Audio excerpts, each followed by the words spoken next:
அந்த ஆள் என்ன கண்ணா பண்ணான்னு திட்டி விட்டான் சார். அதை நினைச்சா எனக்கு ரொம்ப வருத்தமா இருக்கு அப்படின்னு சொல்லி கவலைப்பட்டார் ஒருத்தர். இதுல கவலைப்படுறதுக்கு என்ன இருக்குது அப்படின்னார் ஒரு பெரியவர். அவர் ஒரு மகான். என்ன சார் இப்படி சொல்றீங்க, ஒருத்தர் நம்ம பார்த்து திட்டுனா வருத்தமா இருக்காதா அப்படின்னார். அது எப்படி வருத்தமா இருக்கும், திட்டுறதுங்கிறது என்ன, அது வெறும் சத்தம் தானே அப்படின்னார் அந்த பெரியவர். நம்ம ஆளுக்கு தலையை பிச்சுக்கலாம் போல இருந்தது. இருக்காது அப்படின்னா நமக்கு அப்படித்தானே தோணுது. அந்த பெரியவர் சொல்றது ரொம்ப பெரிய விஷயம். அதை நாம புரிஞ்சிக்க முயற்சி பண்ணலாம்னா நடைமுறை வாழ்க்கைக்கு அது ஒத்து வர்றது மாதிரி தெரிய மாட்டேங்குது. இருந்தாலும் அந்த பெரியவர் அதுக்கு என்னதான் விளக்கம் கொடுக்குறாருன்னு பார்ப்போமே. ஒரு ரயில் போயிட்டு இருக்கு, அதுல ஒரு சாது போயிட்டு இருக்கார். அந்த ரயில் அவர் ஹரித்வாரம் போயிட்டு இருக்கார். அவரு ரயில்ல ஏகப்பட்ட கூட்டம். நம்ம ஊர் ரயில் கேட்க வேணும், டிக்கெட் வாங்கிட்டு கொஞ்சம் பேர், வாங்காத கொஞ்சம் பேர். அது என்னத்துக்கு அனாவசியமா டிக்கெட் அப்படிங்கிற நினைப்புல பாதி பேர். இந்த கூட்டத்துக்கு மத்தியில அந்த சாதுவும் போயிட்டு இருக்கிறார். உட்கார்றதுக்காக இருந்த இடத்துல ஒரு ஆள் படுத்திருக்கிறான். கொஞ்சம் முரட்டு ஆசாமி. அவன் காலு பக்கத்துல கொஞ்சோண்டு இடம் பாக்கி இருந்தது. அந்த இடத்துல இந்த சாது உட்காந்துருந்தார். மெதுவா உட்காந்துக்கிட்டார் போய். ஆனா அந்த ஆளு ராத்திரி பூரா இவரை காலால உதச்சிக்கிட்டே இருக்கிறான். அது இவருக்கு ரொம்ப அவமானமா பட்டது. அதனால துக்கம் ஏற்பட்டது. இருந்தாலும் அதை ஒரு மாதிரியா சகிச்சுக்கிட்டே இவர் வந்து சேர்ந்தார். பொழுது விடிஞ்சது. அந்த சாது ஹரித்வார் வந்து சேர்ந்தார். அங்க ஒரு பெரிய ஞானியை சந்திச்சார். ராத்திரி ரயில்ல அந்த ஆளு உதைச்சதையும் அதனால தனக்கு ஏற்பட்ட துக்கத்தையும் இந்த சாது அந்த ஞானி கிட்ட சொன்னார். சொல்லிவிட்டு, ஏன் சுவாமி, எனக்கு துக்கம் ஏற்பட்டதே அது தப்பா அப்படின்னு கேட்டார். தவறுதான் அந்த ஞானி. உனக்கு இன்னமும் தேக அபிமானம் போகலைங்கிறது தான் அது காட்டுது. அஷ்டாவக்ரர் என்ன சொல்றார் தெரியுமா? உண்மையான ஞானி யாராவது தன்னை வந்தனை செய்தால் அதற்காக சந்தோஷப்பட மாட்டார், யாராவது நிந்தனை செய்தால் அதற்காக வருத்தப்பட மாட்டார் அப்படின்னு சொல்றார். நிந்தனைங்கிறது ஒரு ஒலி தான். தேகாபிமானம் இருக்கிற வரைக்கும் இந்த ஒலி நம்மளை வேதனைப்படுத்தும். நான் தேகம் இல்லை, ஆத்மா அப்படிங்கிற நினைவு இருந்தா இந்த ஒலி நம்மளை பாதிக்காது. மனு என்ன சொல்றார் தெரியுமா? ஒரு சாதகன் பாராட்டுதலை விஷம்னு நினைச்சு பயப்படணும், அவமானத்தை அமிர்தம்னு நினைச்சு சந்தோஷப்படணுங்கிறார். அவமானப்பட்டா கவலைப்படாம எப்படி இருக்க முடியும் அப்படின்னு தான் நமக்கு தோணும். அதனாலதான் நம்மள யாரும் இதுக்கு உதாரணமா யாரையும் காட்ட முடியல. புத்தரையும் கபீரையும் உதாரணமா காட்டுறாங்க. அவங்களுக்கெல்லாம் அவமானம் ஏற்பட்டப்போ கவலையே படலையாம். புத்தரை அவமானப்படுத்தணுங்கிறதுக்காக கௌசாம்பி ராணி ஒரு இளம் பெண்ணை கொலை பண்ணி சடலத்தை புத்தர் குடிசைக்கு முன்னாடி போட சொன்னார். போட்டாங்க. புத்தர் தான் அந்த பொண்ணை கெடுத்து கொலை பண்ணி விட்டாருன்னு எல்லாரும் நினைச்சாங்க. ஆனா புத்தர் இதை பத்தி கவலையே படல. அப்புறமா உண்மை தெரிஞ்சதும் புத்தர் புகழ் இன்னும் அதிகமாயிட்டது. ஒரு பெரிய சபையில ஒரு மோசமான பொண்ணு நுழைஞ்சு தனக்கும் கபீருக்கும் சம்பந்தம் உண்டுன்னு சொன்னா கபீர் கவலைப்படல. அவங்க மாதிரியெல்லாம் நாமளும் இருக்க கத்துக்கணும். நிந்தனை, அபகீர்த்தி, அவமானம் எல்லாம் ஆண்டவன் கொடுக்கிற பிரசாதம்னு நினைக்கணும் அப்படின்னு சொல்றார் அந்த ஞானி. இதை கேட்ட இந்த காலத்து ஆசாமி ஒருத்தர், நான் கூட அப்படிதான் சார், யாராவது அவமானப்படுத்தினா கவலைப்பட மாட்டேன். நேத்து கூட ஒருத்தர் என்ன பலார்னு அரைஞ்சுட்டார், நான் கொஞ்சம் கூட கவலைப்படல, பேசாம வந்துட்டேன்னார். ஏன் அப்படி வந்துட்டீங்க அப்படின்னு. அவர் அரைஞ்சதுலேயும் ஒரு அர்த்தம் இருந்தது, அதனாலதான் அப்படி வந்துட்டேன்னார்.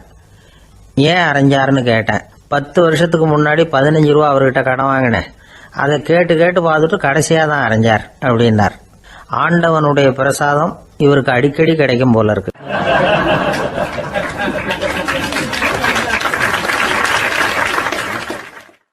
இந்த உலகமே ஒரு நாடக மேடை, நாம எல்லாரும் நடிகர்கள். இது ஞானிகள் சொல்றது. இது ஒரு பக்கம் இருக்கட்டும். இந்த உலகத்துக்குள்ள எத்தனையோ நாடக மேடைகள், எத்தனையோ நடிகர்கள், எத்தனையோ நாடகங்கள், இதெல்லாம் எப்படி ஆரம்பமாச்சு? அதுதான் இன்னைக்கு தகவல்.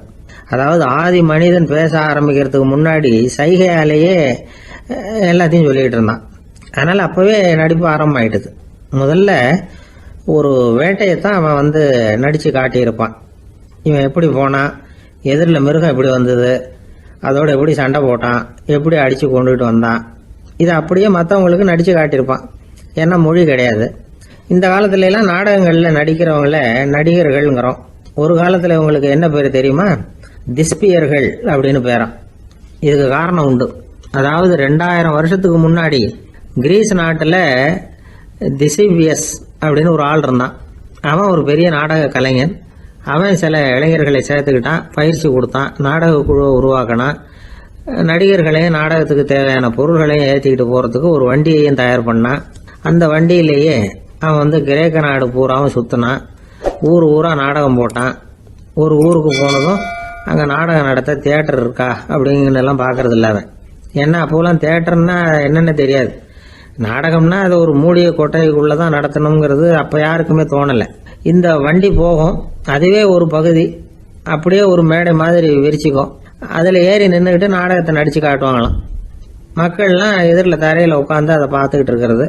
உலகத்தின் முதல் நடமாடும் தியேட்டர் இதுதானா. இந்த திசைபிஎஸ் தான் முதலாக உலகத்தில் நாடகம்ங்கிற பொழுதுபோக்கை நடத்தி காட்டினவன் அப்படின்னு சொல்கிறாங்க. அவன் சொந்தமாக நாடகம் எழுதுனா, நடித்தான், நாடகத்தை இயக்கினான். அதனால தான் அவனை first man of the theatre அப்படின்னு சொல்லுவாங்க. அவன் தான் நாடக மேடையின் முன்னோடி.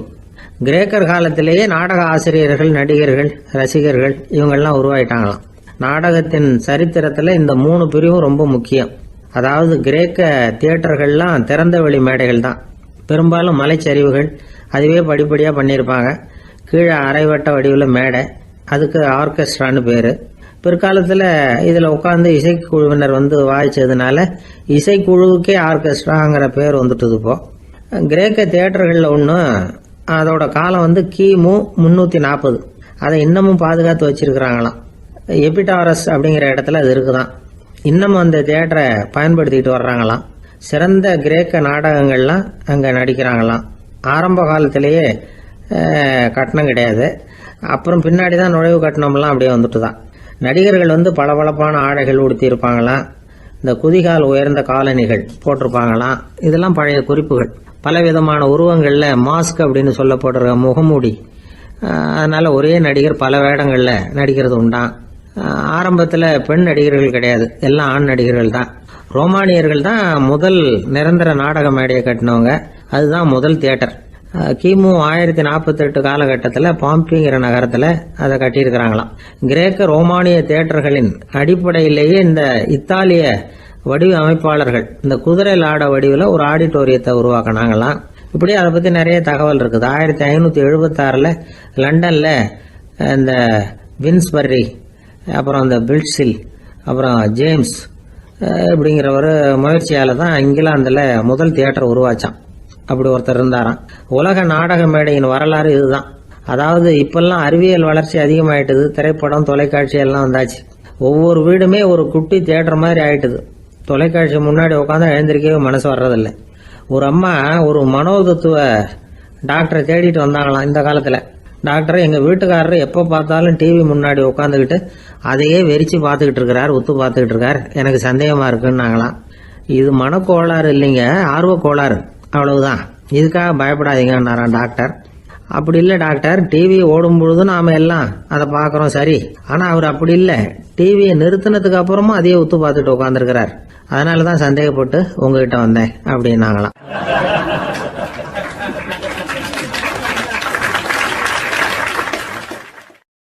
ஒரு ஊரில் ஒரு ராஜா இருந்தார்.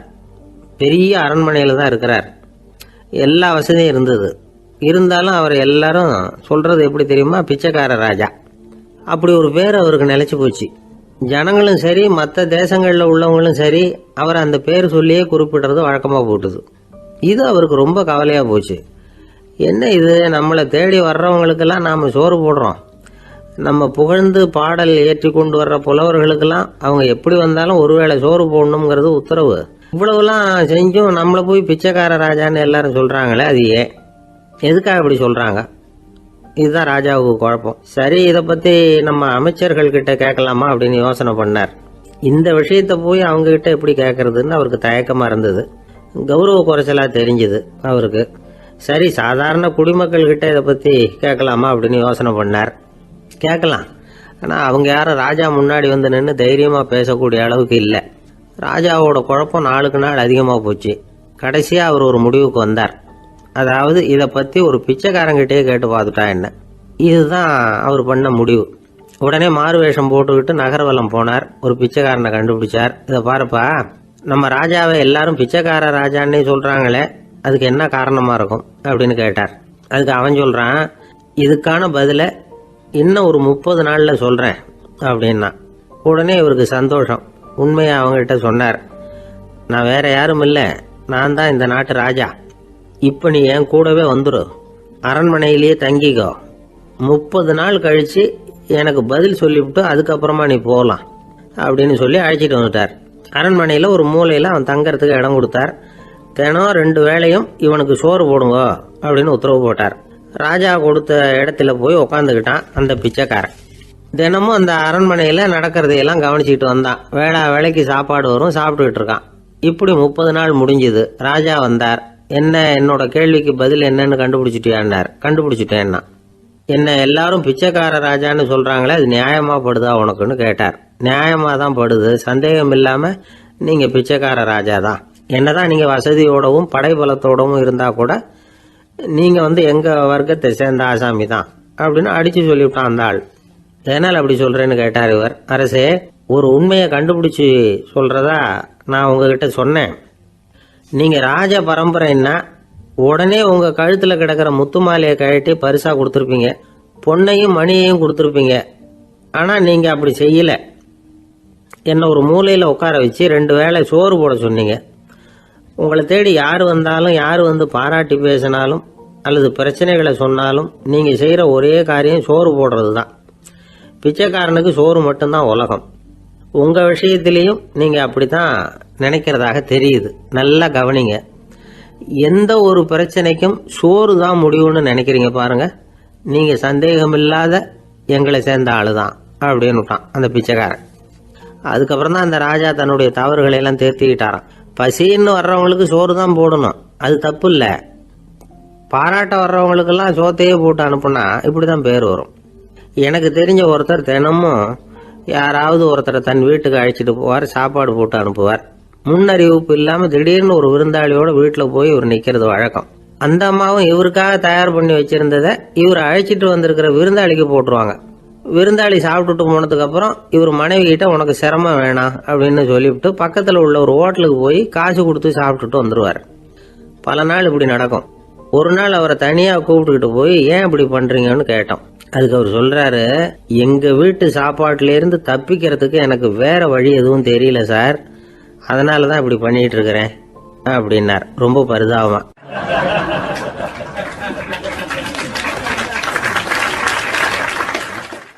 ஒரு மனுஷனுக்கு 3 விதத்தில் கர்வம் உண்டாகிறதுக்கு வாய்ப்பு உண்டு.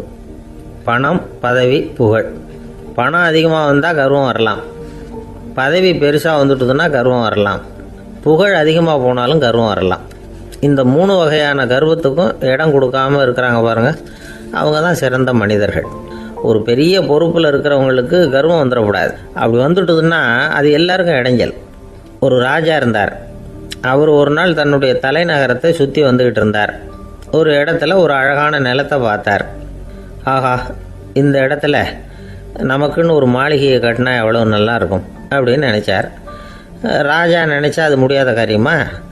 சரி, இந்த நிலம் யாருக்கு சொந்தம்னு விசாரிங்க அப்படின்னார் பக்கத்தில் இருந்தவங்கக்கிட்ட. அவங்கெல்லாம் ஓடி போய் விசாரித்தாங்க. அந்த இடம் ஒரு வயசான கிழவிக்கு சொந்தம், வயசான அம்மாவுக்கு சொந்தமா. அந்த அம்மா தான் அதில் ஒரு குடிசையை போட்டு குடியிருந்துக்கிட்டு இருக்கிறாங்க. சரி, அந்த நிலத்துக்கு ஒரு விலையை நிர்ணயம் பண்ணி அதை அந்த வயசான அம்மா கிட்ட கொடுத்துருங்க அப்படின்னு உத்தரவு போட்டார் ராஜா. ஆனால் அந்த அம்மா, இது எங்கள் பூர்வீக இடம், இதை விற்க மாட்டேன் அப்படின்னு சொல்லிவிட்டுது. சரி, 2 பங்கு விலை கொடுக்குறோம்னு சொல்லி பாருங்க அப்படின்னாங்க. அப்படியே சொன்னாங்க அரண்மனை ஆட்கள். அதுக்கும் சம்மதிக்கலை அந்த அம்மா. இதை கேள்விப்பட்டதும் ராஜாவுக்கு கோபம் வந்துட்டுது. தன்னுடைய ஆளுங்களை கூப்பிட்டார். போய் அந்த குடிசையை பிரித்து எறிங்க, காசெல்லாம் ஒன்றும் கொடுக்காதீங்க அப்படின்னு கத்தினார். அவ்வளோதான். அடுத்த நிமிஷம் அரண்மனை ஆசாமிகள் போனாங்க, குடிசையை பிரித்து எரிஞ்சாங்க. அந்த வயசான அம்மா இருக்கு, அதுவும் அந்த இடத்த விட்டு துரத்தி விட்டாங்க. அந்த இடத்துல ஒரு அரச மாளிகையை கட்டி முடிச்சிட்டாங்க. அந்த வயசான அம்மா பாவம், ராஜாவே இப்படி பண்ணால் யாருக்கிட்ட போய் முறையிட முடியும்? ஒரு ஞானி இருந்தார், அவர்கிட்ட போய் சொன்னாங்க. அவர் இவங்க சொன்னதை கேட்டு மனசில் வச்சுக்கிட்டார். ஒரு நாள் அந்த ராஜாவே இந்த ஞானியை கூப்பிட்டார். புதுசாக ஒரு மாளிகை கட்டியிருக்கிறேன், வந்து பாருங்கன்னு. சரின்னு சொல்லி இந்த பெரியவர் ஒரு நாள் இந்த மாளிகைக்கு போனார். சும்மா போகல, ஒரு கழுதையையும் ஓட்டிகிட்டு போனார். கொஞ்சம் சாக்குகள், வெத்து சாக்கு, அதையும் எடுத்து கழுதை முதுகில் போட்டு கழுதையை ஓட்டிகிட்டு போகிறார். ராஜா பார்த்தார். அவருக்கு இது ஆச்சரியமாக இருந்தது. என்ன இது மாளிகைக்கு வந்துட்டு போங்கன்னு கூப்பிட்டா கழுதை சாக்கு இதெல்லாம் கொண்டு வராரு, ஒன்றும் புரியலையேன்னு நினச்சார். எதுக்காக இதெல்லாம்னு கேட்டார். அரசருடைய தோட்டத்திலேருந்து கொஞ்சம் மண் எடுத்துகிட்டு போகிறதுக்கு ஆசைப்பட்றேன், அதுக்கு நீங்கள் அனுமதி கொடுக்கணும் அப்படின்னாரு இவர். இது என்ன வேடிக்கையான கோரிக்கையாக இருக்குது அப்படின்னு நினச்சார் ராஜா. இருந்தாலும் மண் தானே கேட்குறாரு, எடுத்துகிட்டு போகட்டுமே அப்படின்னு நினச்சார். சரின்னு அனுமதி கொடுத்தார். அந்த பெரியவர் தோட்டத்துக்கு போனார், மண்ணை வெட்டினார், சாக்கில் போட்டு நிரப்புனார். ராஜாவை கொஞ்சம் கிட்ட வாங்கன்னு கூப்பிட்டார். இந்த மண் மூட்டையை தூக்கி கழுதையோட முதுகில் வைக்கணும், கொஞ்சம் உதவி பண்ணுங்கன்னார். ஓ பண்ணுறேனே அப்படின்னு சொல்லி ராஜா கிட்ட போனார். மூட்டையை தூக்கி பார்க்குறாரு, முடியல, திணறி போயிட்டார். இப்போ அந்த ஞானி பேசினாராம். அரசே, இந்த ஒரு சாக்கு மண்ணையே உங்களால் தூக்க முடியல, அந்த கிழவிகிட்ட இருந்து அந்த அக்கிரமமாக அபகரித்த இந்த தோட்டம் பூராவையும் சுமக்கணும்னு ஆசைப்படுறீங்களே, அது உங்களால் முடியுமா அப்படின்னு கேட்டாராம். ராஜா யோசனை பண்ண ஆரம்பித்தார். தன்னுடைய செயலுக்காக வருத்தப்பட்டாராம். அந்த வயசான அம்மாவை உடனடியாக வரவழைச்சார். தாயே, தப்பு பண்ணிட்டேன், என்னை மன்னிச்சுக்குங்க, இன்னையிலேருந்து இந்த மாளிகையும் தோட்டமும் உங்களுக்கு தான் சொந்தம் அப்படின்னு சொல்லிவிட்டாராம். போகிறப்ப இந்த உலகத்திலேருந்து எண்ணத்தை எடுத்துகிட்டு போக போகிறோம், அதனால் ரொம்பவும் அலட்டிக்க வேண்டியதில்லை, கர்வப்பட வேண்டியதில்லை அப்படிங்கிறது ஒரு பெரிய உபதேசம். ஒரு பெரிய மனுஷன் சாக கிடந்தார், ரொம்பவும் அழுதார். ஏன் அழறீங்க அப்படின்னு கேட்டாங்க சுற்றி இருந்தவங்க. நான் சாகிறதுக்காக கவலைப்படலை, நான் நம்ம ஜனங்களுக்காக எவ்வளவோ காரியம்லாம் செஞ்சுக்கிட்டு வந்தேன். நான் செஞ்சுக்கிட்டு வந்த சேவையை இனிமேல் யார் செய்ய போகிறாங்க, அது யாரால் முடியும், அதை நினச்சி தான் அழறேன் அப்படின்னாராம். ஒருத்தர் முன்னாடி வந்தார். அதுக்காக நீங்கள் கவலைப்படாதீங்க, உங்கள் சேவையை தொடர்ந்து செய்கிறதுக்கு என்ன மாதிரி இளைஞர் பட்டாலும் தயாராக இருக்குது, இருந்தாலும் எங்கள் கவலை என்னென்னா அப்படின்னு இழுத்தார். என்ன சொல்லுங்கன்னு கேட்டார் அவர். நீங்கள் இது வரைக்கும் என்ன சேவை செஞ்சுக்கிட்டு வந்தீங்க, அதுதான் எங்களுக்கு இன்னமும் புரியாத புதிராக இருக்குது அப்படின்னாராம் அவர்.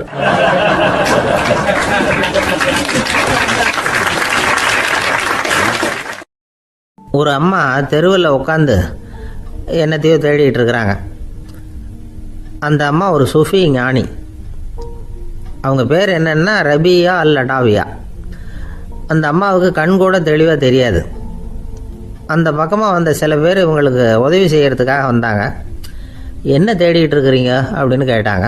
இதுக்கு அந்த அம்மா, அந்த கேள்வி அவ்வளோ முக்கியத்துவம் இல்லை, நான் தேடிகிட்டு இருக்கிறேன், உங்களால் முடிஞ்சால் எனக்கு உதவி பண்ணலாம் அப்படின்னாங்களாம். உதவி செய்ய வந்தவங்களுக்கு ஆச்சரியம்.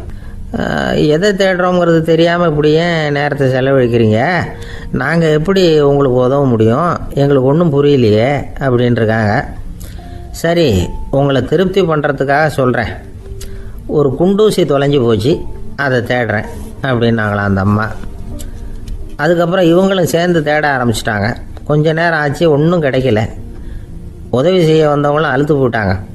அப்புறம் கேட்டாங்க, இதை பாருங்கம்மா, இது ரொம்பவும் பெரிய தெரு, அகலமான தெரு, அதனால் குறிப்பாக நீங்கள் எந்த இடத்துல அந்த குண்டூசியை தொலைச்சிங்க அதை சொல்ல முடியுமான்னாங்களாம். இதுக்கு அந்த அம்மா, நீங்கள் மறுபடியும் அர்த்தமில்லாத கேள்வியை கேட்குறீங்க, உங்கள் கேள்விக்கும் நான் தேடுறதுக்கும் என்ன சம்மந்தம்னாங்களாம். இதை கேட்டதும் அவங்க ஒரு மாதிரி ஆயிட்டாங்க. என்னம்மா நீங்கள் பைத்தியம் மாதிரி பேசுகிறீங்க அப்படின்னாங்களாம். சரி, உங்களை மறுபடியும் திருப்திப்படுத்துறதுக்காக சொல்கிறேன், அதை நான் எங்கள் வீட்டில் தொலைச்சுட்டேன் அப்படின்னாங்களாம். அப்புறம் எதுக்காக இங்கே வந்து தேடிட்டு இருக்கிறீங்க அப்படின்னு கேட்டிருக்காங்க. ஏன்னா இங்கே தான் வெளிச்சம் அதிகமாக இருக்குது, அங்கே வீட்டுக்குள்ளே இருட்டாக இருக்குது, அதனால் இங்கே வந்து தேடுறேன், வெளிச்சம் உள்ள இடத்துல தானே தேட முடியும் அப்படின்னாங்களாம் அந்த ஞானி. இந்த கதைக்கு என்ன அர்த்தங்கிறத பெரியவங்க சொல்கிறாங்க. அதாவது இந்த தேடுதல்ங்கிறது ஒரு வியாதி. அது நம்ம சதா அலைய வைக்கும், பைத்தியமாக மாற்றுறதுக்கு முயற்சி பண்ணோம், ஒரு காலம் அது நிறைவு அடையவே அடையாது. வாழ்வுங்கிறது ஒரு புரிந்து கொள்ள முடியாத சதா இயங்கி கொண்டிருக்கிற ஒரு செயல். அதுக்கு ஆரம்பமும் இல்லை, முடிவும் கிடையாது. எதையோ தேடணும் அப்படிங்கிற உந்துதல் நமக்குள்ளே இருக்கும், ஆனால் குறிப்பாக எதை தேடிட்டு இருக்கிறோம் அப்படிங்கிறது புரியாது. அப்படி ஏதாவது ஒன்றை தேடி அடைஞ்சிடுறோம்னு வச்சுக்கோங்க, உடனே ஒரு அதிருப்தி வந்துடும். அதனால் வாழ்க்கைங்கிறது சலிப்பு நிறைந்தது அப்படிங்கிற எண்ணத்தை உண்டாக்கிக்கிறோம். ஒன்று அடைஞ்சதுக்கு அப்புறம் இன்னொன்று தேட ஆரம்பிச்சிருவோம். ஆக இந்த தேடல்ங்கிறது நாம் ஒன்று அடைஞ்சாலும் அடையாவிட்டாலும் தொடர்ந்து நடந்துக்கிட்டு தான் இருக்கும். இதுக்கு முடிவே கிடையாது. இந்த உண்மையை நாம் நல்லா புரிஞ்சுக்கணும் அப்படிங்கிறது பெரியவங்களுடைய கருத்து. ஏழையும் தேடுறான், பணக்காரனும் தேடுறான், நோயாளியும் தேடுறான், நோய் இல்லாதவனும் தேடுறான், அதிகாரம் உள்ளவனும் தேடுறான், அதிகாரம் இல்லாதவனும் தேடுறான், முட்டாளும் தேடுறான், அறிவாளியும் தேடுறான். ஆனால் யாரும் இதை தான் தேடி சாதிக்க போகிறோம், இதுதான் முடிவு அப்படின்னு திட்டவட்டமாக சொன்னதில்லை. ஒன்று அடைஞ்சதும் இன்னொன்று தேட ஆரம்பிச்சிடுறாங்க, அவ்வளோதான். அதாவது உங்களின் தேடுபவர் உங்கள் உள்ளே தான் இருக்கிறார், அவரை தேடி கண்டுபிடியுங்கள். இதுதான் ஞானிகள் நமக்கு சொல்லுகிற ஒரு ஆலோசனை. நம்மால் ஒருத்தன் ஜெயிலில் இருந்தான். இன்னொரு கைதி அவனை பார்த்து கேட்டான், ஏன்பா உன்னை பார்க்குறதுக்கு வெளியிலேருந்து யாருமே இங்கே வர்றது இல்லையே, உனக்கு சொந்தக்காரங்களே கிடையாதா அப்படின்னு கேட்டானா. ஏன் இல்லை, எனக்கு சொந்தக்காரங்க நிறைய பேர் உண்டு, அவங்க என்னை பார்க்க வராததுக்கு காரணம் வேற அப்படின்ட்டுருக்கான் இவன். என்ன காரணம்னு கேட்டான் அவன். அதுக்கு இவன் சொன்னானா, அதுக்கு என்ன காரணம்னா அவங்க எல்லாரும் இங்கே உள்ளேயே இருக்கிறாங்க அப்படின்னானா.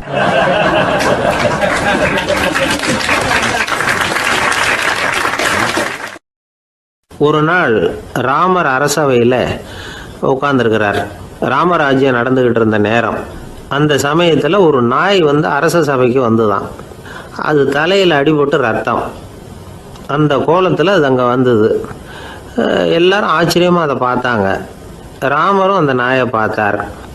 நீங்கள் வந்த காரியம் என்ன, என்ன நடந்தது, எதுவாக இருந்தாலும் பயப்படாமல் சொல்லு அப்படின்னார். உடனே அந்த நாய் மெதுவாக சொல்ல ஆரம்பிச்சுதான். ஐயா, நான் தெருவில் போய்கிட்டு இருந்தேன். வழியில் ஒருத்தர் வந்தார். அவர் வேத சாஸ்திரம்லாம் படித்த பெரியவர். அவர் எந்த காரணமும் இல்லாமல் அவர் கையில் வச்சுருந்த குச்சியால் என் தலையில் அடிச்சுட்டார். அதுதான் தலையில் ரத்தம். இதை நீங்கள் விசாரித்து தகுந்த தீர்ப்பு வழங்கணும் அப்படின்னு தான் அந்த நாய். ராமர் பார்த்தார். உடனே தன்னுடைய காவலர்களை அனுப்புனார். அந்த ஆளை எங்கே இருந்தாலும் போய் கொண்டுகிட்டு வாங்க அப்படின்னு விட்டார். காவலர்கள் போனாங்க. அந்த ஆளை பிடிச்சி கொண்டு வந்துட்டாங்க. அரண்மனைக்கு வா அப்படின்னு சொல்லி கூப்பிட்டுட்டு வந்துட்டாங்க. என்ன நடந்ததுன்னு விசாரித்தார் ராமர். அதுக்கு அந்த ஆள் சொன்னார், நான் வீதி வழியாக வந்துக்கிட்டு இருந்தேன். குறுக்க இந்த நாய் வந்தது. நான் அவசரமாக போய்கிட்டு இருந்தேன். இது எனக்கு வழி விடாமல் குறுக்க பூந்து இடைஞ்சல் பண்ணிச்சு. எனக்கு கோபம் வந்துட்டுது. அதனால் அடிச்சுட்டேன். வேத சாஸ்திரம் படித்த நான் என் வசம் இழந்து கோபப்பட்டது பெரிய தப்பு தான். அதை நான் ஒத்துக்கிறேன். குற்றத்தை ஒப்புக்கொள்கிறேன். எனக்கு என்ன தண்டனை கொடுக்கணுமோ அதை கொடுங்க, ஏற்றுக்கிறேன் அப்படின்னு விட்டார். சரி, இப்போ அந்த ஆளுக்கு தண்டனை கொடுக்கணும்.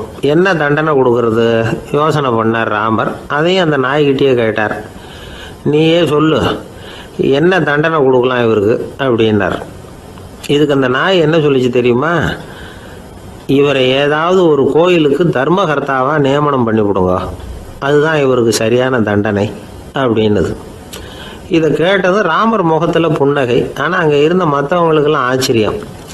அது எப்படி, தப்பு செஞ்சவங்களுக்கு தண்டனை கொடுக்கறது தானே நியாயம், அதை விட்டுவிட்டு தர்மகர்த்தா பதவியை கொடுக்க சொல்லுது இந்த நாய் அப்படிங்கிற ஆச்சரியம்.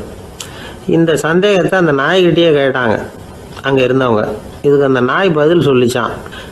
நான் போன பிறவியில் ஒரு கோயிலுக்கு தர்மகர்த்தாவாக இருந்தேன்.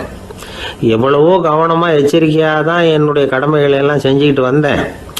அப்படி இருந்தாலும் சில சமயங்களில் என்னையும் மீறி கோயில் செல்வத்தை நான் அனுபவிக்கிறதுக்கு காரணமாயிட்டேன். ஒரு கோவிலுக்கு தர்மகர்த்தாவாக இருக்கிறவங்க எப்படியும் இந்த பாவத்திலேருந்து தப்பிக்கிறது கஷ்டம். அதனால தான் நான் இந்த பிறவியில் நாயாக பிறந்து இப்படி கஷ்டப்படுறேன். இதே நிலைமை இந்த ஆளுக்கும் ஏற்படணும் அப்படிங்கிறதுக்காக தான் அவரையும் ஒரு கோயிலுக்கு தர்மகர்த்தாவை நியமிக்கும்படி கேட்டுக்கிட்டேன் அப்படின்னு தான் இந்த நாய். இதிலேருந்து என்ன தெரியுது? எந்த பதவியில் நாம் இருந்தாலும் நமக்கு தெரியாமல் கூட அதை தவறாக உபயோகப்படுத்தக்கூடாதுங்கிறத இதிலேருந்து புரிஞ்சுக்கணும். இல்லைன்னா அடுத்த பிறவியில் நாயாக பிறந்து எங்கேயாவது போய் வாழை ஆட்டிட்டு நிற்க வேண்டியது தான். கோவில் வாசலில் 2 நாய் பேசிக்கிட்டு இருந்துதான். போன ஜென்மத்தில் நான் மனுஷனாக தான் இருந்தேன். ஒரு கோவில் பூசாரி பேச்சை கேட்டுவிட்டு அவரோட கூட்டு சேர்ந்துக்கிட்டு ஆண்டவன் போட்டிருந்த நகையெல்லாம் அபகரித்து என்கிட்ட கொடுத்தாரு அவர். நான் எடுத்துகிட்டு வந்துட்டேன். திருடினது அந்த ஆள் தான், எடுத்துக்கிட்டு வந்தது தான் நான். இருந்தாலும் நான் மட்டும் நாயாக பிறந்துட்டேன். இப்போ மட்டும் அந்த பூசாரி என்கிட்ட மாட்டினா கடித்து குதறி விடுவேன் அப்படின்னு தான். அவசரப்பட்டு அப்படி செஞ்சுடாதே. பதிலுக்கு அவரும் உன்னை திருப்பி கடித்தாலும் கடிச்சிருவார். ஏன்னா அவரும் இப்போ ஒரு நாயாக தான் பிறந்திருக்கிறார் அப்படின்னு தான் இன்னொன்று. அது எப்படி உனக்கு தெரியும்னு தான் இது. நான் தானே அது அப்படின்னு தான் அந்த நாய்.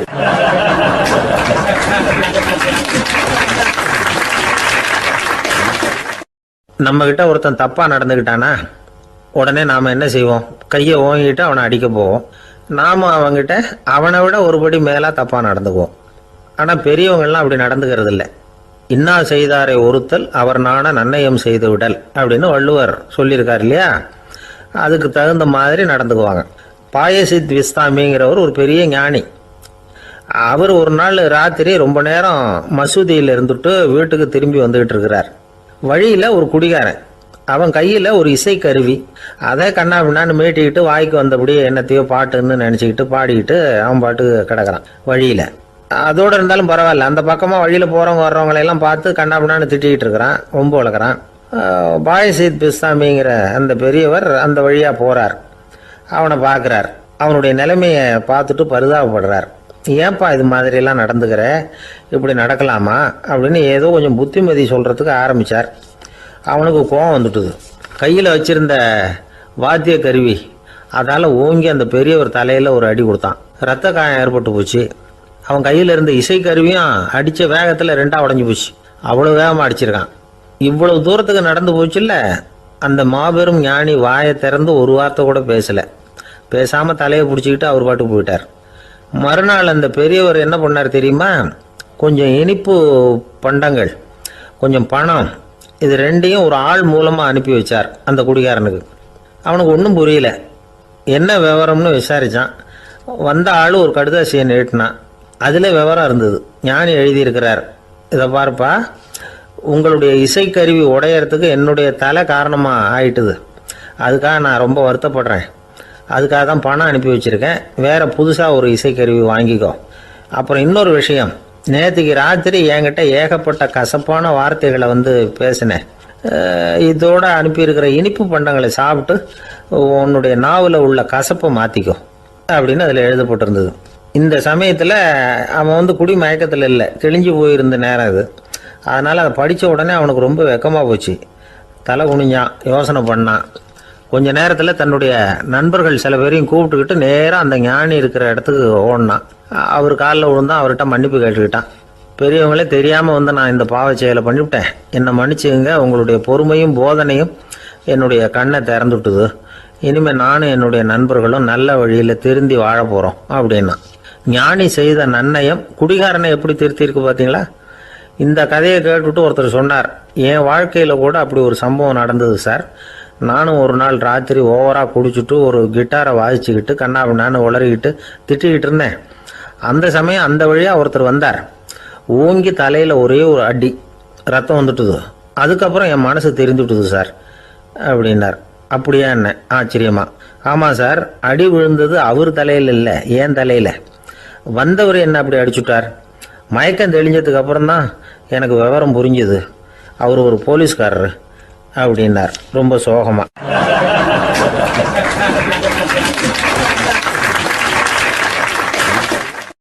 அந்த ஆளுக்கு பேச தெரியாது, அவர்கிட்ட கொஞ்சம் எச்சரிக்கையாக நடந்துக்கோ அப்படின்னு சொல்கிறது உண்டு.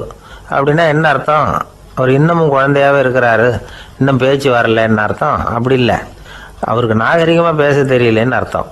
பேசுறதுங்கிறது மனுஷனால் மட்டுமே முடியக்கூடிய ஒரு காரியம். அப்படி இருந்தும் அதோட பெருமையை அவன் இன்னமும் சரியாக புரிஞ்சிக்கலன்னு தான் சொல்லணும். அதனால தான் அவன் அளவுக்கு அதிகமாக வார்த்தைகளை கொட்டி விடுறான். அதுக்கப்புறம் அதையெல்லாம் திருப்பி அள்ள முடியாமல் கிடந்து கஷ்டப்படுறான். கொட்டின வார்த்தையை அள்ள முடியுமா?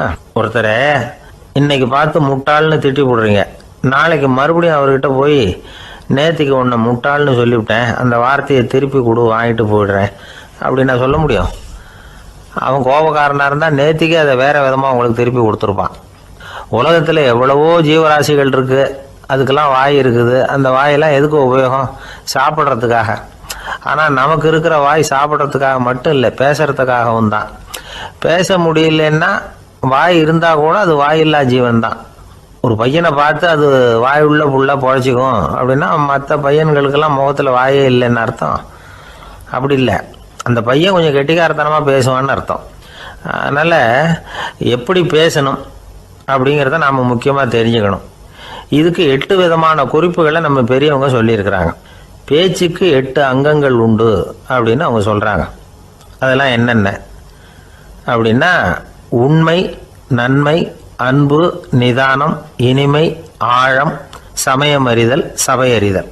இந்த 8 தன்மையும் பேச்சில் இருக்கணுமா. இதையே கொஞ்சம் விவரமாக சில பேர் போர்டில் எழுதி வச்சுருப்பாங்க. அதாவது எழுத்துலையாவது அதெல்லாம் இருக்கட்டுமே அப்படின்னு நினச்சி நீங்கள் கூட சில இடங்களில் இதை பார்த்துருக்கலாம். அதாவது உண்மையே பேசுக, நன்மையே பேசுக, அன்பாக பேசுக, நிதானமாக பேசுக, இனிமையாக பேசுக, ஆழமுடையதாக பேசுக, சமயமறிந்து பேசுக, சபையறிந்து பேசுக, இப்படி எழுதி வச்சுருப்பாங்க. இந்த 8 அம்சமும் சரியாக பொருந்தி இருந்தால் தான் அது பேச்சு. மற்றதெல்லாம் பேச்சாகிடாது. பேச்சு ஒரு சிறந்த கலை. எல்லாத்தையும் விட பேசாமல் இருந்தும் பழகணும், அது ரொம்ப முக்கியம். உண்மையே பேசணும். சத்தியத்துக்கு மதிப்பு கொடுக்குறவங்கள தான் சரித்திரம் மதிக்கும். உண்மை பேசினா மட்டும் போதாது, அந்த உண்மையில் நன்மை கலந்துருக்கணும். கொலைகாரனுக்கு பயந்துக்கிட்டு ஒருத்தன் உங்கள் வீட்டுக்குள்ளே ஒளிஞ்சிருக்கிறான். அந்த முரட்டு ஆசாமி கையில் அறிவாளோடு வந்து அவங்க வந்தானான்னு உங்ககிட்ட கேட்குறான்னு வச்சுங்க. உண்மைதான் உயர்வு தரும் அப்படின்னு நினச்சிக்கிட்டு, ஆமாம் உள்ளே தான் இருக்கிறான், அடுப்பங்கரையில் குதிருக்கு பின்னாடி உட்காந்துருக்கிறான், போய் பிடிச்சிட்டு போங்க அப்படின்னு நான் சொல்லுவீங்க. அது நன்மை இல்லாத உண்மை. அதனால் பிரயோஜனம் கிடையாது. அதே மாதிரி உங்கள் பேச்சில் அன்பு இருக்கணும், நிதானம் இருக்கணும், இனிமை இருக்கணும், சிந்தித்து பேசணும், சமயம் அறிந்து பேசுகிறதும் முக்கியம். அதை பற்றி நமக்கு வேறு யாரும் சொல்லிக் கொடுக்க வேண்டியதில்லை. எந்த நேரத்தில் யாருக்கிட்ட எப்படி பேசினா காரியம் நடக்கும் அப்படிங்கிறது நமக்கு நல்லா தெரியும். அது கைவந்த கலை. அவையறிந்து பேசுகிற திறமை பேச்சாளர்களுக்கு ரொம்ப அவசியம். அது இல்லைன்னா நிலைமை பரிதாபமாயிடும். ஒரு பேச்சாளர் ரொம்ப மும்முரமாக பேசிக்கிட்டே இருந்தாராம். ரொம்ப நேரம் நிறுத்தவே இல்லை, பேசிக்கிட்டே இருக்கிறார். சபையில் இருந்தவங்கலாம் ஒவ்வொருத்தராக எழுந்திரிச்சு போய்கிட்டே இருக்கிறாங்க. கடைசியில் 2 பேர் தான் அக்கறையாக பேசுகிறவரை கவனிச்சிட்டு உட்காந்துருந்தாங்களாம். மேடையில் பேசிக்கிட்டு இருந்தவர் அவங்கள பார்த்து சொன்னாராம், எனக்கு கூட்டம் முக்கியம் இல்லை, எவ்வளவு பேர் என் பேச்சை கேட்குறாங்க அப்படிங்கிறது முக்கியம் இல்லை. நீங்கள் 2 பேராவது ஊக்கமாக என்னை கவனிச்சிக்கிட்டு உட்காந்துருக்குறீங்க, அது போதும். உங்களுக்காகவே நான் பேசிக்கிட்டு இருக்கிறேன் அப்படின்னார். இதை கேட்டதும் உட்காந்துருந்த 2 பேரில் ஒருத்தர் எழுந்திருச்சு, அப்படி இல்லைங்க, நாங்கள் 2 பேரும் நீங்கள் பேசி முடித்த உடனே தொடர்ந்து பேச வேண்டிய ஆளுங்க, அதுக்காக தான் காத்துக்கிட்டு இருக்கிறோம், சீக்கிரம் முடிங்க அப்படின்னாங்களாம்.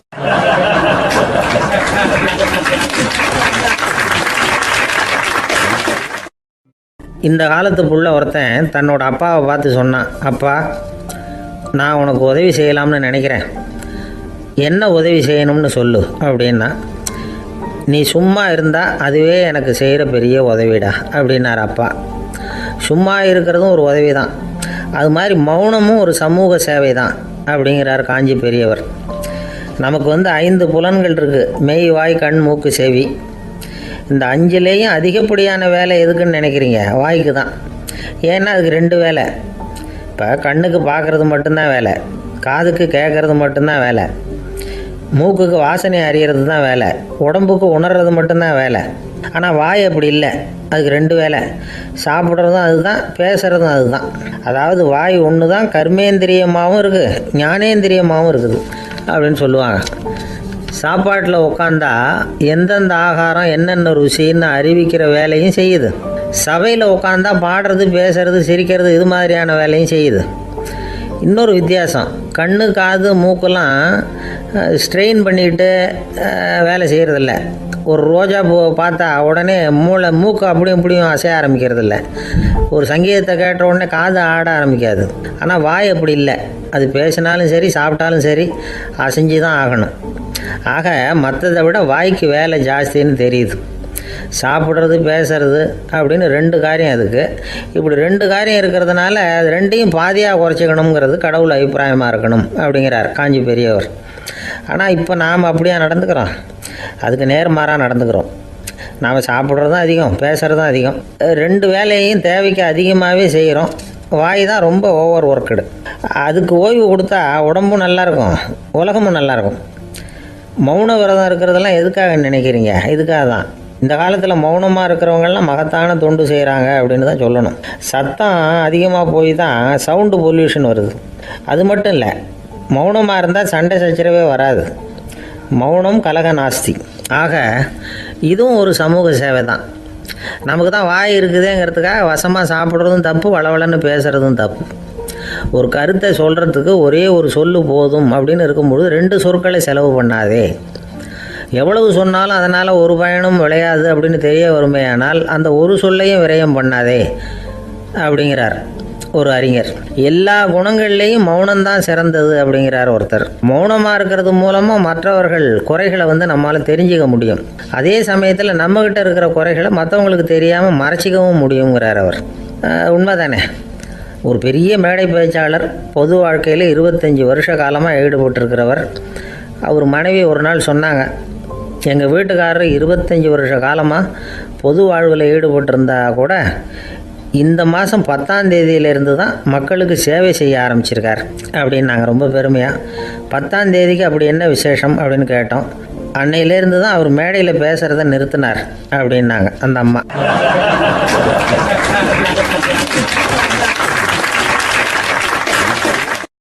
ஒரு ஆசாமி வேகமாக ஓடிக்கிட்டு இருந்தான். ஏன் இப்படி ஓடுறேன்னு கேட்டார் இன்னொருத்தர். அங்கே ஒரு ஆள் அடிபட்டு கிடக்கிறான், அதை பார்த்தேன், உடனே ஓடுறேன்னா. எங்கேன்னு கேட்டார். ஆஸ்பத்திரிக்குன்னா. ஒரு ஆள் அடிபட்டு கிடக்கிறத பார்த்தா உடனடியாக நாம் செய்ய வேண்டியது முதல் உதவி, அதுக்கப்புறம் தான் ஆஸ்பத்திரி. இன்றைக்கி விபத்துங்கிறது சர்வசாதாரணமாக நடந்துக்கிட்டு இருக்குது. வாகன விபத்து, வெடிகுண்டு விபத்து, தீ விபத்து, கட்டடம் சரியறது, பூகம்பம், இப்படி நிறைய நடக்குது. ஒரு விபத்தை பார்த்துட்டா நம்மளில் பல பேர் நமக்கு என்னத்துக்கு வம்புன்னு ஒதுங்கி போயிடுறதும் உண்டு. சில பேர் துணிஞ்சு கிட்ட போய் உதவி செய்கிறதும் உண்டு.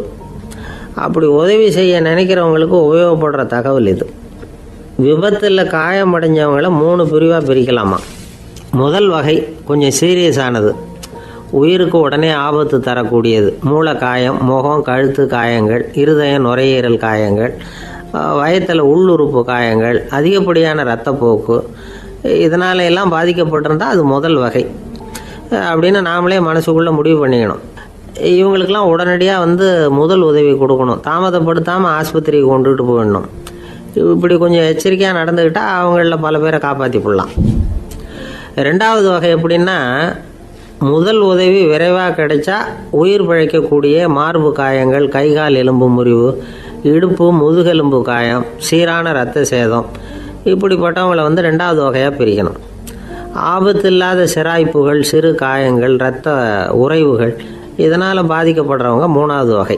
ஒருத்தர் தலையில் அடிபட்டு நினைவு விழுந்துட்டாருன்னு வச்சுங்க, அவருக்கு வாந்தி வர்றதுனால புறையேறி மூச்சு அடைப்பு உண்டாகும். இப்படி ஆகாமல் இருக்கிறதுக்காக தலையை ஒரு பக்கமாக சாய்ச்சி வைக்கலாம். நாடி துடிப்பையும் இதய துடிப்பையும் தொட்டு பார்க்கணும். அது குறைஞ்சிருந்தாலும் சரி, நின்று இருந்தாலும் சரி, அவர் மார்பை நிமிஷத்துக்கு 80 தடவை உள்ளங்கையால் அழுத்தி இதய துடிப்பை மீட்கிறதுக்கு உதவி பண்ணணும். கழுத்தில் காயம்பட்டாலும் ஆபத்து அதிகம். கழுத்துக்கு அடியில் ஒரு துண்டை மடித்து வைக்கலாம். 2 பக்கமும் சின்ன தலையணை அல்லது துணி மடிப்புகளை வச்சு கழுத்தை அதிகமாக அசையாமல் பார்த்துக்கலாம். முதுகெலும்பு முறிஞ்சிருக்குமோ அப்படிங்கிற சந்தேகம் இருந்ததுன்னா அவரை அதிகமாக அசைய விடக்கூடாது. அதிகமாக அசைஞ்சால் தண்டு இடத்துல பாதிப்பு ஏற்பட்டு கை கால் விளங்காமல் போயிடும். அவரை ஒரு கனமான போர்வை இல்லைன்னா பாயில் படுக்க வச்சு 4 பேர் மெதுவாக தூக்கி மருத்துவ உதவிக்கு அனுப்பி வைக்கலாம். கையெலும்பு முறிஞ்சிருந்தால் முறிஞ்ச பாகத்தை உடம்போடு சேர்த்து அசையாமல் கட்டி போடலாம். கால் எலும்பு முறிஞ்சிருந்தால் மற்ற காலோடு சேர்த்து கட்டி போடலாம். முறிஞ்ச பாகம் தொங்காமல் பார்த்துக்கணும், அப்போ தான் வீக்கம் உண்டாகாமல் இருக்கும். வெட்டு காயம், குண்டடிப்பட்ட காயம், இதிலெல்லாம் ரத்தப்போக்கு அதிகமாக இருக்கும். ரத்தம் வெளியேற ஆபத்து அதிகம். சுத்தமான துணியை பல மடிப்புகளை மடித்து காயத்தின் மேலே வச்சு அழுத்தமாக ஒரு 10 நிமிஷம் பிடிச்சிக்கணும். ரத்தம் நின்ன உடனே காயத்துக்கு கட்டு போடலாம். சில சமயம் காயம்பட்ட பாகத்தை உயரமாக தூக்கி பிடிச்சிக்கிட்டா தான் ரத்த கசிவு நிற்கும்.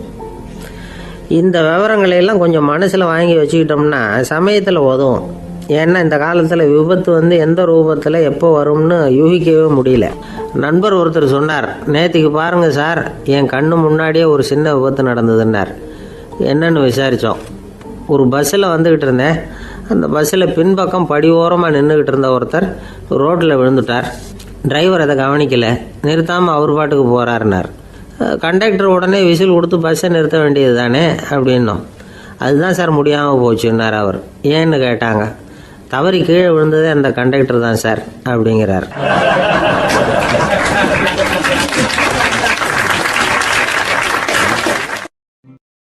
ஒரு நண்பர் அவசரமாக என்கிட்ட ஓடி வந்தார். அப்புறம் சொன்னார், என்னால் நம்பவே முடியல சார், என் பையனா இப்படி அப்படின்னு சொல்லி ஆச்சரியப்பட்டார். உங்கள் பையன் அப்படி என்ன தான் செஞ்சுட்டான் அப்படின்னு கேட்டேன். என்னால் முடியாத ஒரு காரியத்தை அவன் செஞ்சுட்டான் சார் அப்படின்னார். அது என்னன்னு தான் சொல்லுங்களேன். என்ன 5வது வகுப்பில் அவன் ஒரே தடவையில் தேறிட்டான் சார், அதாவது ஒரே அட்டம்ப்டில் பாஸ் ஆகிருக்கான் அப்படின்னார் மூச்சு வாங்க. கஷ்டப்பட்டு பரீட்சை எழுதுனது அவன், இவருக்கு ஏன் மூச்சு வாங்குது? நம்மால் செய்ய முடியாத ஒரு காரியத்தை இன்னொருத்தர் செய்யும் பொழுது அது நமக்கு ஆச்சரியமாக இருக்குது. சர்க்கஸ் பார்க்குறோம், ஒருத்தர் அந்த இடத்துல தொங்குறார், அது நமக்கு ஆச்சரியம். ஏன்னா அது நம்மால் முடியாத காரியம். நம்மால் முடியாத ஒன்றை அடுத்தவர் எளிதாக செய்யும் பொழுது நாம் மருள்வது இயற்கை. இதை தான் தொல்காப்பியம் மருட்கை அப்படின்னு சொல்லுது. இந்த வியப்பு இருக்குதே, இது 4 வகையில் ஏற்படுறதாக தொல்காப்பியம் சொல்லுது. அது என்ன 4 வகை? முதல் வகை எப்படின்னா புதுமையான அரிய செயல்களை செய்கிறது. 2வது வகை என்னென்னா பெரும் செயல்களை செய்கிறது. 3வது வகை என்னென்னா மிக நுட்பமான செயல்களை செய்கிறது. 4வது வகை என்னென்னா ஆக்கம் தரும் செயல்களை செய்கிறது. புதுமை, பெருமை, சிறுமை, ஆக்கமோடு மதினம் சாலா மருட்கை 4 அப்படிங்கிறது தொல்காப்பியம். இன்றைக்கி விஞ்ஞானம் புதுசு புதுசாக எதையோ கண்டுபிடிக்குது. ஆரம்பத்தில் அது ஆச்சரியமாக இருக்குது, அப்புறம் அது நமக்கு பழகி போடுது. வானொலி பெட்டி புதுசாக வந்தப்போ ஒரு பெட்டி பேசுதுங்கிறது எவ்வளோ பெரிய ஆச்சரியம். இப்போ யாரும் அதை ஆச்சரியமாக பார்க்குறதில்ல. மதினம் சாலா மருட்கை அப்படின்னு ஒரு சொற்றொடர் வருது பாருங்க, அதில் கருத்தாழம் உண்டு. எதை பற்றியும் போதுமான அளவு புரிந்து கொள்ளாத போது ஒருத்தர் ஆச்சரியப்படுறார். புரிந்து கொண்ட பிறகு ஆச்சரியம் மறைஞ்சு போடுது. மிக நுட்பமான செயல்களும் நம்ம ஆச்சரியப்பட வைக்கும். ஒரு அரிசியில் ஒரு திருக்குறள் எழுதி காட்டுறாங்க, ஒரு முட்டை ஓட்டுக்குள்ளே ஓவியம் தீட்டி காட்டுறாங்க. கருங்கல் சிற்பங்களில் எவ்வளவு நுட்பமான வேலைப்பாடுகளை எல்லாம் பார்த்து ஆச்சரியப்படுறோம். இது மாதிரி ஆக்கப்பூர்வமான அரிய செயல்களை செய்கிறது கூட வியப்பை உண்டு பண்ணும். குப்பை கூலங்களை கூட வாழ்க்கைக்கு பயன்படுகிற பொருளாக மாற்றுகிறவர்கள் இருக்காங்க. அவர்களுடைய செயல் வியப்பு அளிக்குது. இடைக்காட்டு சித்தர் பாடின 30 நூலில் வர்ற ஒரு பாடல், ஆற்றல் பிறர் அறிதலின் அகம் கிளர்வு உறுதலின் கற்று அறி பாணர் கழுமிய கோடலின் தோற்றம் உருகவே போற்றல் சால் வியப்பே. ஒருத்தருடைய ஆற்றல் தெரியாமல் இருந்தது, அவருடைய அரிய செயலை பார்க்கும் பொழுது வியப்பாக இருந்தது, மனசுக்குள்ள கிளர்ச்சி. பாவலர்கள் இவர்களுடைய புகழை பாடி மற்றவர்களும் தெரிந்து கொள்ளுமாறு செய்கிறார்கள் அப்படிங்கிறது தான் ஒரு யதார்த்தமான உண்மை. ஆக எல்லா வகையிலும் மக்கள் தங்களுடைய வாழ்க்கையில் முன்னேறுவதற்கான வழிகாட்டுகிற ஒரு மெய்ப்பாடு தான் வியப்புங்கிறது. இந்த காலத்தில் நம்ம எப்படியெல்லாம் ஆச்சரியப்பட வைக்கிறாங்க. ஒரு ஆளை பிடிச்சி ஜெயிலில் கொண்டு வந்தாங்க. ஜெயில் அதிகாரி அவனை ரொம்ப ஆச்சரியமாக பார்த்தாரான். இவன் கேட்டான், ஏன் சார் அப்படி பார்க்குறீங்க, நான் இப்போ இங்கே வர்றது உங்களுக்கு ஆச்சரியமாக இருக்குதா அப்படின்னு கேட்டிருக்கான். இதுக்கு ஜெயில் அதிகாரி சொல்லியிருக்கார், நீ இப்போ இங்கே வந்ததில் எனக்கு ஒன்றும் ஆச்சரியம் இல்லைப்பா, ஏற்கனவே நீ இங்கேருந்து விடுதலையாகி போய் 6 மாதம் ஆச்சு, இவ்வளவு லேட்டாக வர்றியே அதுதான் எனக்கு ஆச்சரியமாக இருக்குது அப்படின்னாராம்.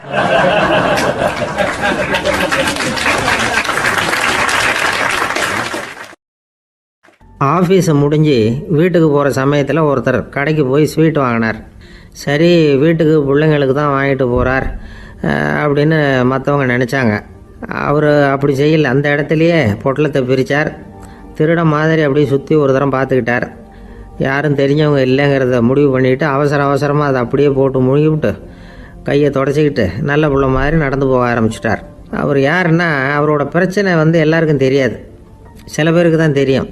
அதாவது அவர் உடம்பில் சர்க்கரை இருக்குதுன்னு டாக்டர் சொல்லிவிட்டாராம்.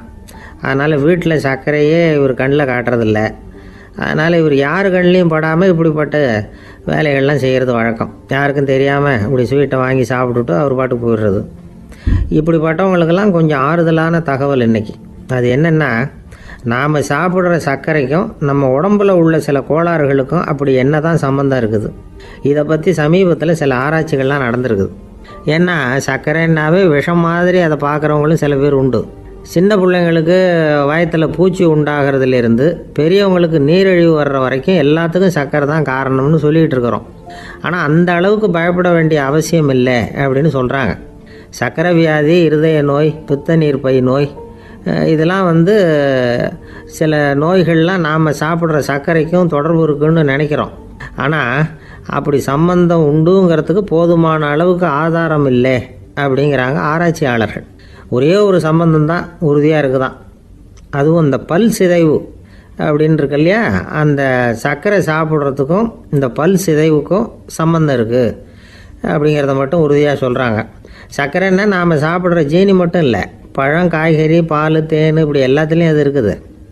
கேரட்டு கொடுக்குற சத்தில் 88% சர்க்கரை, ஆப்பிள் கொடுக்குற சக்தியில் 95% சர்க்கரை. இது ஜீனி சர்க்கரை, இது ஆப்பிள் சர்க்கரை அப்படிங்கிற வித்தியாசம்லாம் உடம்புக்கு கிடையாது. ரெண்டுமே உடனடியாக சக்தி கொடுக்குது. ஒரு ஸ்பூன் சர்க்கரையில் 16 கலோரி தான் சத்து இருக்குது. அதிகமாக சர்க்கரை சாப்பிட்டா நீரிழிவு வந்துருங்கிறது தப்பான ஒரு அபிப்பிராயம். டயபெட்டிஸுங்கிறது ஒரு மெட்டபாலிக் டிசார்டர், அவ்வளவுதான். அதாவது நாம் சாப்பிட்ற சர்க்கரையை நம்ம உடம்பு திறமையாக உபயோகப்படுத்திக்க முடியல அப்படின்னு அர்த்தம். அதனால தான் அதிகமாக இனிப்பு வேணாம்னு சொல்கிறோம். ஏற்கனவே உடம்பால் முடியாத ஒன்றை மறுபடியும் அது தலையில் சுமத்தி அதிகமாக வேலை வாங்க வேணாமே அப்படிங்கிறதுக்காக தான். ஆகாரத்தில் அதிகமாக சர்க்கரை இருந்தால் அதனால் உடனே சர்க்கரை வியாதி வந்துடும்ங்கிறதுக்கு விஞ்ஞான ரீதியாக போதுமான ஆதாரம் இல்லை. அதனால் எப்போவாவது அதிகமாக ஸ்வீட்டு சாப்பிட்டுட்டா ஐயோ அதிகமாக சாப்பிட்டோமோ என்ன பண்ண போகுது தெரியலையே அப்படின்னு நினச்சி மனசை போட்டு குழப்பிக்க வேண்டியதில்லை. பொதுவாக எதுவுமே அதிகமாக வேண்டாம், எல்லாம் சீராக இருந்தால் போதும். நீரிழிவுங்கிறது புதுசாக வந்துட்ட ஒரு நோய் இல்லை, ரொம்ப காலமாகவே இருக்கிற ஒன்று தான். நம்ம முன்னோர்கள் இதை மதுமேகம் அப்படின்னு சொல்லுவாங்க. அதை கட்டுப்படுத்துறதுக்கு அவங்களே சில வழிமுறையை சொல்லி வச்சுருக்கிறாங்க. அது என்னென்னா வேறு ஒன்றும் இல்லை, இந்த பாவக்காய், முள்ளங்கி, அருகம்புல், அவ்வளவுதான். வெள்ளை முள்ளங்கி இருக்குல்ல, அதை வாரத்துக்கு 3 நாள் சாப்பிட்டுக்கிட்டு வாங்க. நூலுக்கோல் ரொம்ப நல்லது. இல்லைன்னா முள்ளங்கி சாறு 1 ounce சாப்பிட்டுட்டு வரலாம். ரத்தத்தில் சேர்கிற சர்க்கரை அளவை இதெல்லாம் கட்டுப்படுத்துது. சிறுநீரில் காணப்படுகிற சர்க்கரை அளவையும் சமநிலைப்படுத்துது. தினமும் ஆகாரத்தில் கோதுமை, கேழ்வரகு, வெந்தயம், கருவேப்பிலை, சோயாபீன்ஸ் எது கிடைக்குதோ சேர்த்துக்கலாம். இப்படிலாம் செஞ்சுக்கிட்டு வந்தால் அப்புறம் வீட்டுக்கு தெரியாமல் கடையில் போய் நின்றுக்கிட்டு ஸ்வீட் வாங்கி திருட்டுத்தனமாக சாப்பிட வேண்டிய அவசியமே உங்களுக்கு வராது. 2 ஆசாமிகள் கடற்கரையில் உட்காந்து சாவகாசமாக பேசிக்கிட்டு இருந்தாங்களாம். ஒருத்தர் சொன்னார், இன்னொருத்தருக்கு தெரியாமல் ஸ்வீட்டு சாப்பிட்றதே எப்பவும் இடைஞ்சல் தான் சார். நேற்றுக்கு பாருங்கள் அப்படி தான் சாப்பிட்டுக்கிட்டு இருந்தேன், வீட்டுக்காரி கண்ணில் போட்டுவிட்டுது, அதுக்கப்புறம் ஒரே ரகலையாக போச்சு அப்படின்னாராம். எனக்கு கூட அப்படி தான் சார் ஆகிட்டுது, ஒரே ரகலை அப்படின்னாராம் இன்னொருத்தர். நீங்கள் சாப்பிட்டதும் உங்கள் வீட்டுக்காரங்க கண்ணில் போட்டுவிட்டுதா சார் அப்படின்னு கேட்டிருக்காரு இவர். அதுக்கு அவர் சொன்னாராம், அப்படி இல்லை சார், கடைக்காரர் கண்ணில் போட்டுவிட்டுதோ, நான் அவருக்கு தெரியாமல் அந்த ஸ்வீட்டை அவர் கடையிலேருந்து எடுத்திருந்தேன் அப்படின்னு விளக்கம் கொடுத்தாராம் இந்த ஆள்.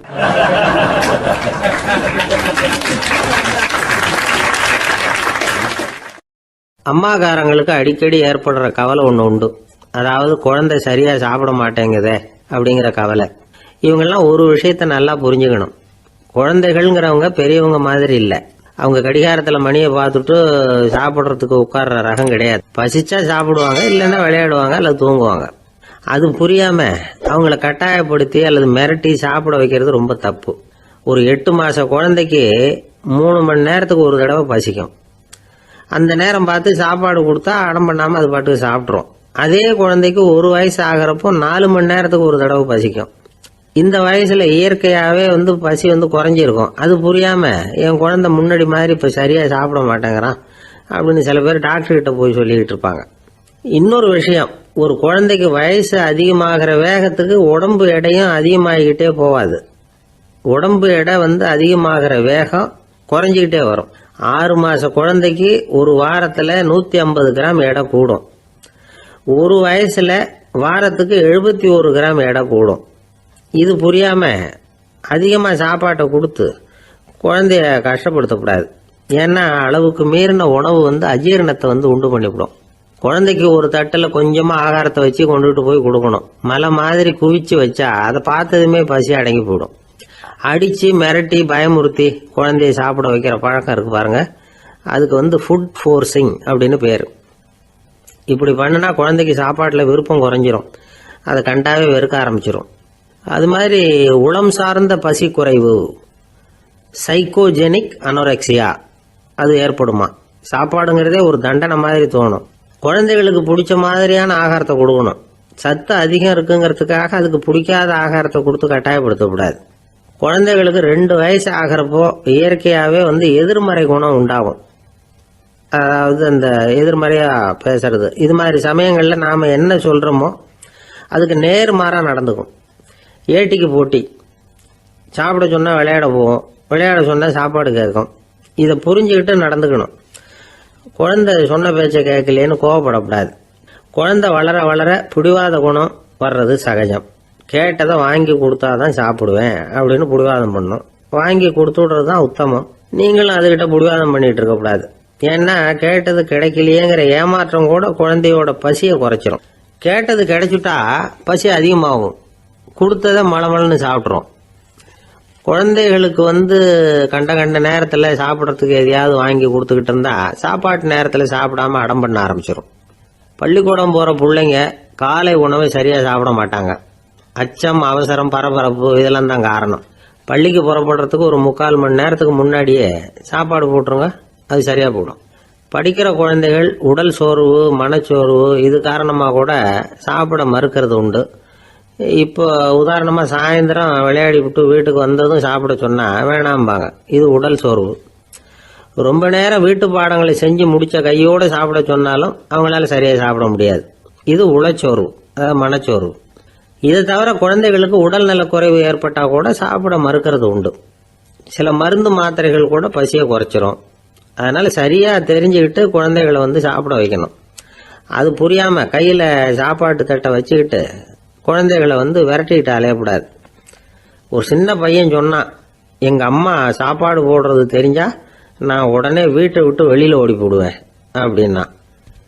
ஏன் அப்படி பண்ணுறேன்னு கேட்டோம். எங்கள் அப்பா கூட அது மாதிரி தான் சார் பண்ணுவார் அப்படிங்கிறான்.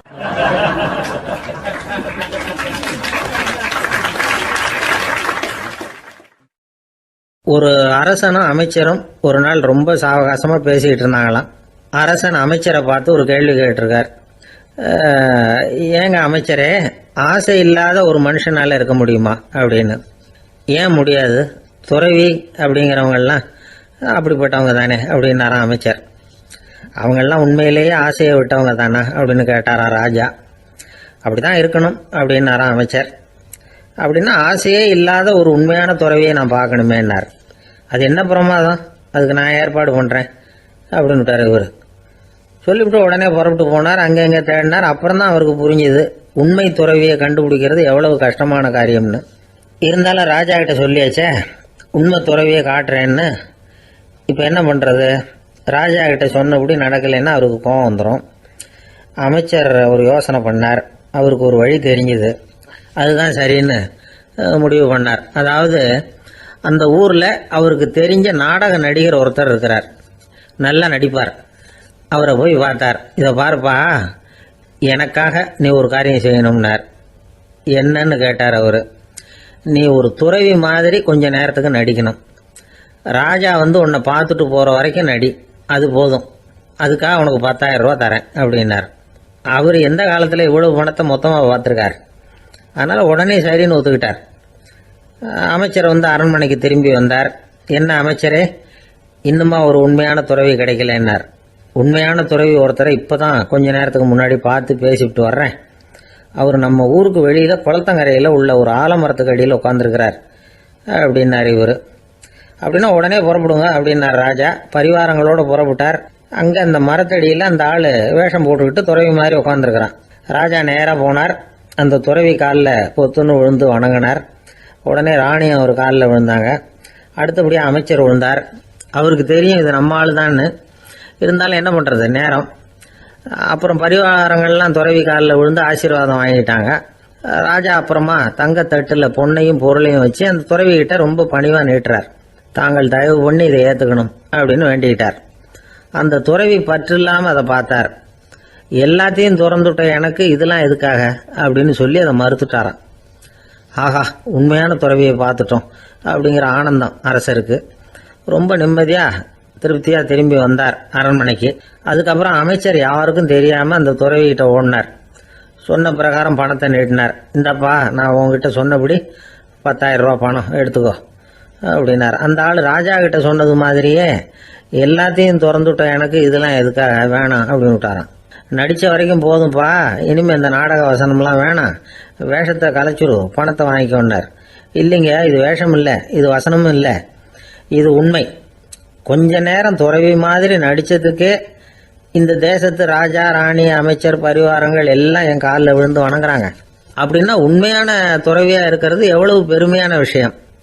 நான் உண்மையான துறவியா ஆக போறேன், அப்படி முடிவும் பண்ணிட்டேன் அப்படின்னார் அந்த நடிகர். வேஷம் கூட எப்படிப்பட்ட விளைவுகளை உண்டு பண்ணுது பார்த்தீங்களா. நம்மால் ஒருத்தன் ரொம்ப வசதியாக தான் இருந்தான்.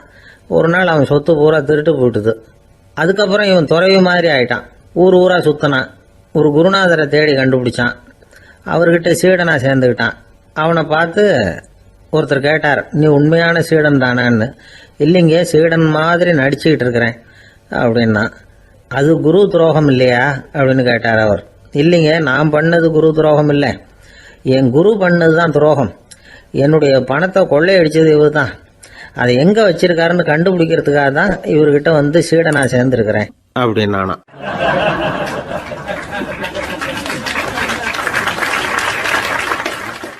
ஒருத்தர் ரொம்ப அவசரமா வந்தார். சார், மனுஷன் நிம்மதியா இருக்கிறதுக்கு என்ன வழின்னு கேட்டார். சீக்கிரமா ஒரு கல்யாணத்தை பண்ணீங்க, எல்லாம் சரியா போடும் அப்படின்னோம். அவர் ஒரு மாதிரியா பார்த்தார். ஏற்கனவே எனக்கு கல்யாணம் ஆயிட்டுது சார், அதனால தானே நிம்மதியா இருக்கிறதுக்கு வழி கேட்கறேன் அப்படின்னார். சரி, இவர் ஒரு மாதிரியான கேஸ் அப்படின்னு நினைச்சுக்கிட்டு நம்மகிட்ட இருந்த ஒரு சின்ன புத்தகத்தை அவர்கிட்ட தூக்கி கொடுத்தோம். இதை படிச்சு பாருங்கன்னு. கல்யாணத்துக்கு பிறகும் சந்தோஷமா இருக்கிறதுக்கு என்ன வழி அப்படிங்கிற கேள்விக்கு அந்த புத்தகத்துல விளக்கம் இருந்தது. கணவன் மனைவிக்குள்ள சிக்கல் வராம இருக்கிறதுக்கு அதுல சில வழிகளை சொல்லி கொடுத்துருக்குறாங்க. அதெல்லாம் என்னென்ன அப்படிங்கறத இப்ப பார்க்கலாமா. குடும்பம்னு இருந்தா கோபம் வரதான் செய்யும். அது வந்துட்டு போகட்டும், பரவாயில்ல. ஆனா அந்த கோபம் ஒரே நேரத்துல 2 பேருக்கும் வந்துடாம பாத்துக்கணும். ஒரு சமயத்துல யாராவது ஒருத்தர் தான் கோபப்படணும், அடுத்தவங்க அமைதியா இருக்கணும். அதுக்கப்புறம் இவர் அமைதியான உடனே அவங்க ஆரம்பிச்சுக்கலாம். கோபமா ஏதாவது சொன்னா உடனே கோபமா பதில் சொல்லக்கூடாது. கொஞ்சம் பொறுத்து கோபம் தீர்ந்த உடனே அந்த பதில சொல்லலாம்.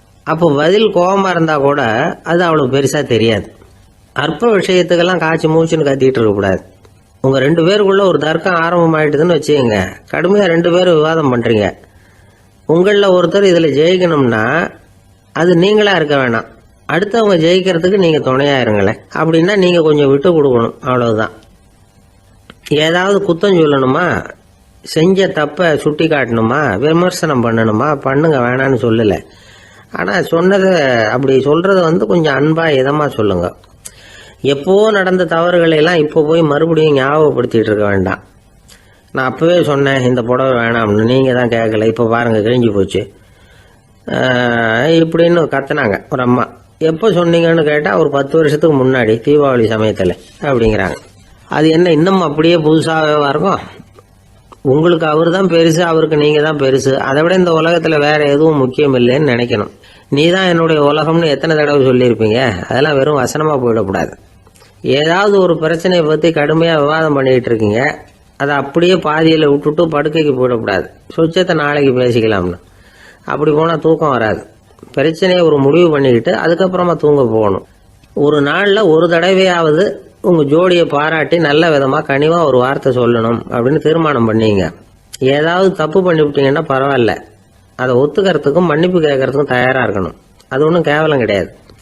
வீட்டுக்குள்ள தானே கேட்க போறீங்க, வெளியில யாருக்கு தெரிய போதும்?